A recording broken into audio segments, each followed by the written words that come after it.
This is Shelley Neese with the Jerusalem Connection.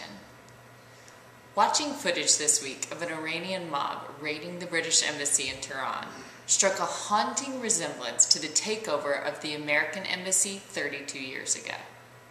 In the raid this week, we saw several hundred protesters burning British flags.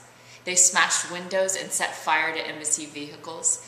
They collected documents, or according to them, intel from the compound. And there was a brief period of hostage-taking. They even seized the Queen's picture and looted the embassy's cast iron coat of arms. The whole time the attackers chanted, "Down with the UK, down with the US, and of course, down with Israel."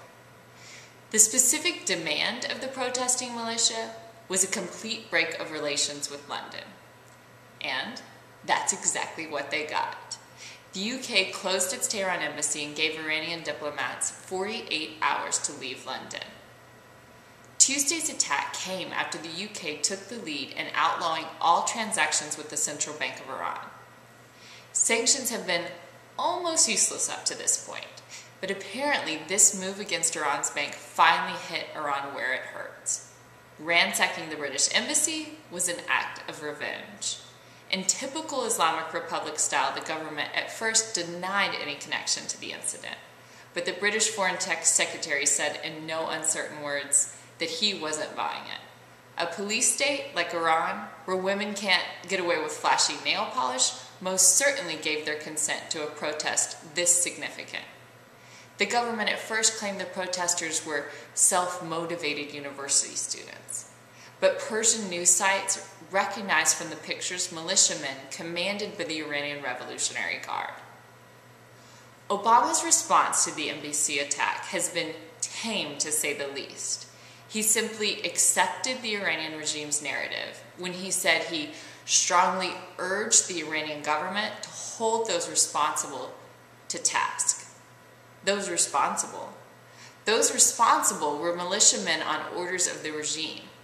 All of them were released from jail within 2 days. Unlike in DC, the diplomatic fallout from this has been very steep in Europe. France and Britain are now more determined than ever to cripple Iran as best they can. Though Obama is still squeamish about an oil embargo on Iran, the EU is insistent. What has the world come to that the EU is having to fill in the gap for big stick world leadership? What the takeover of the British embassy illustrates, once again, is that Iran seeks to make good on its threats.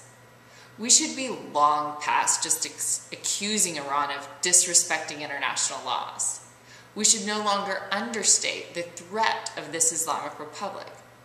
The embassy attack was just a blip on the radar for Iran. They can and have done so much worse. By this point, no one should be surprised by the Islamic Republic's diplomatic bullying. Ahmadinejad and Khomeini are thugs with messianic zeal. This is what we have to ask ourselves. When Iran has the worst of intentions without nukes, how will they be with them?